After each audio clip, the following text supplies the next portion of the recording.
The young children will have to go through that stage of unaware reactivity all over the place. That's inevitable. And the fact that they go through it means that there is a possibility of awakening out of that. Hello there.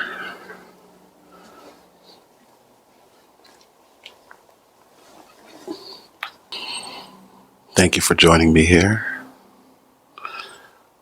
I always appreciate your presence. I had a question here today. Someone sent over.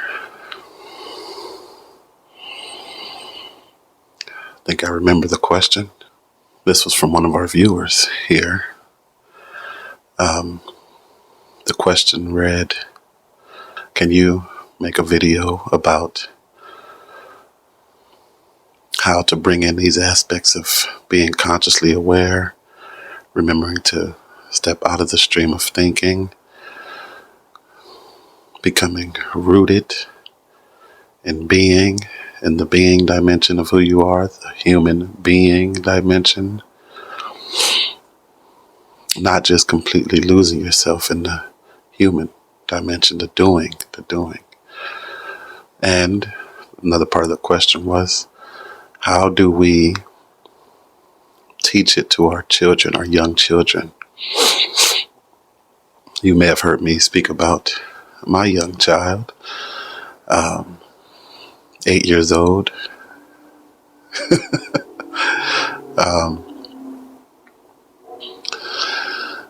Yes, well, that's a wonderful question. Thank you for asking.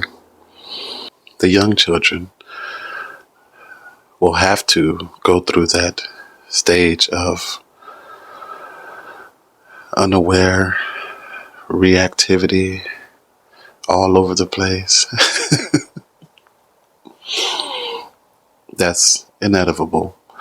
And the fact that they go through it means that there is a possibility of awakening out of that.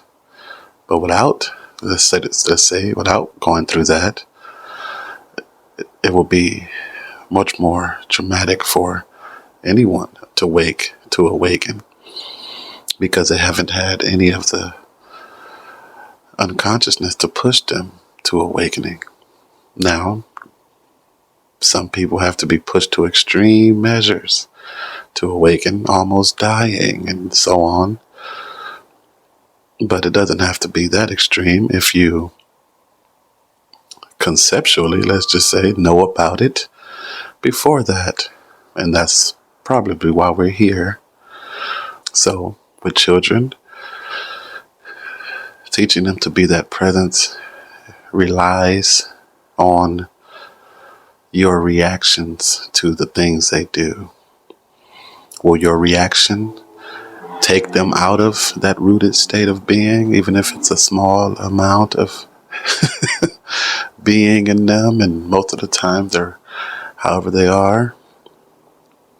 When things happen to break something, or my son is taking things without asking, what is your reaction? What is your response? Is it yelling and ultimately teaching them to be reactive to? Or is it an explanation with a decent disciplinary act? Of course, please, probably no hitting.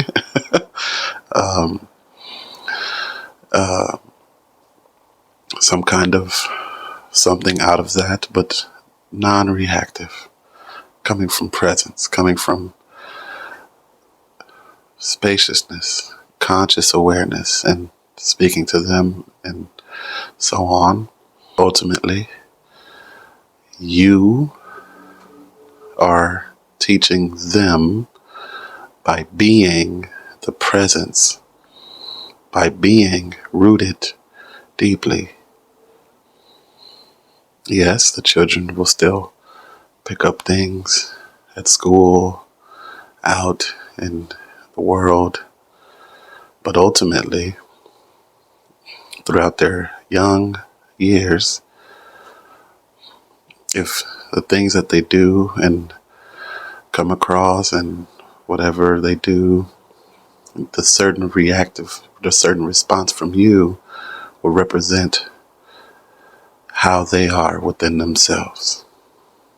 So you being consciously aware, present, remembering to step out of the stream of thinking back into your breathing, attention on your breathing when things happen, steps you out of the mind back into the being dimension of who you are.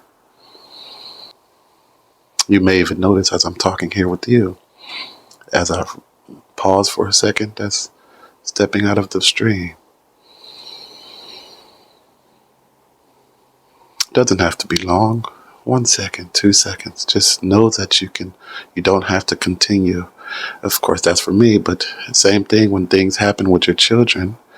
And occasionally, be the presence with them. Stand there as you come to their door, they're playing, or just be able to be there. Don't always have to say something. Don't always have to demand they do something. Just be there.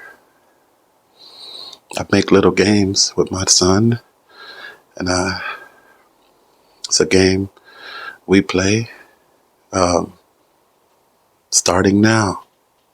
And we'll just look in each other's eyes and I've already explained a lot to him, so he knows to, when we do things like that, step into your awareness of breathing, and he becomes very at ease. Now, can he continue this while he's at school with everyone? And okay, not so much at 8.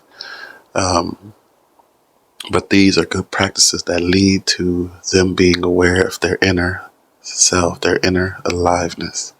And thank you to the viewer who sent this question, because I'm sure it's a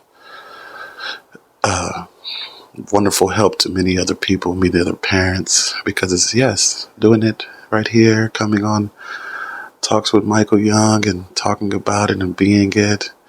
But what about with your children if you have children? So that was a wonderful question, because a lot of their cartoons are very reactive, continuous. There's no stepping out of anything. It's continue, continue, continue. Okay, so wonderful question.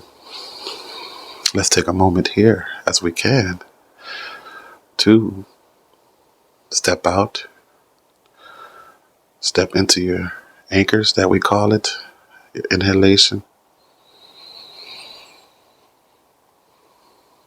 exhalation.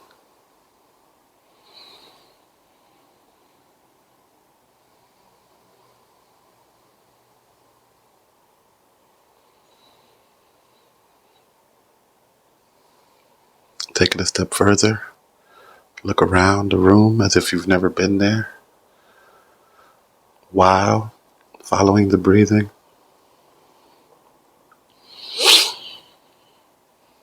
And for people who have just maybe started watching, it may be a little uncomfortable at first, because you've never just be. So, with knowing that, just allow the uncomfortability.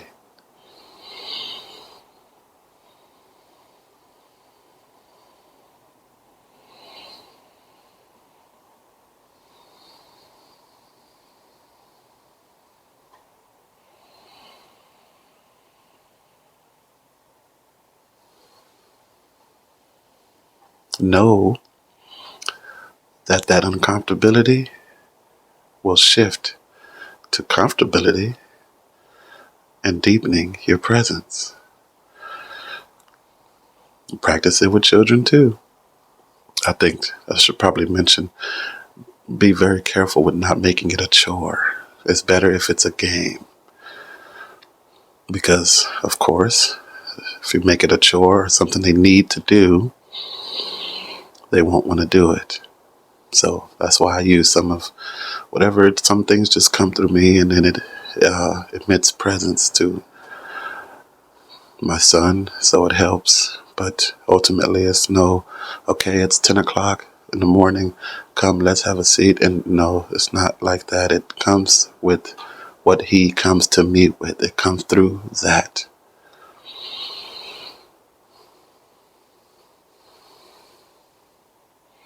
And of course, me knowing to stay rooted in being.